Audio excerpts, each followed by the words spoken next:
Setia dampingi Gary Iskak saat sakit, kini suami terjerat kasus narkoba. Richa Novisha minta waktu. Gary Iskak ditangkap karena kasus narkoba.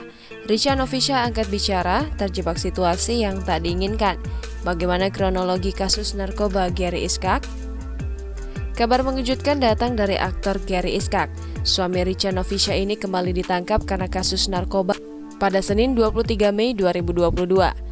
Bersamaan dengan kabar tersebut, Richa Novisha memberikan tanggapannya di sosial media.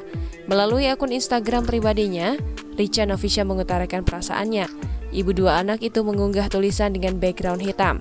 Pada unggahan lainnya, Richa meminta publik untuk menghargai privasinya.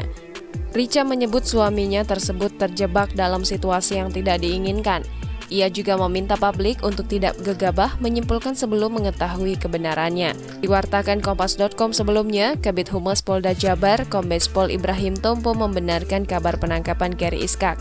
Gary Iskak ditangkap di kawasan Pasir Putih, Bandung, Jawa Barat pada Senin 23 Mei 2022. Ibrahim Tompo mengatakan pihaknya menemukan sejumlah barang bukti saat penangkapan Gary Iskak. Saat ini, Ibrahim mengatakan bahwa Gary Iskak masih diperiksa dengan beberapa rekannya yang ditangkap.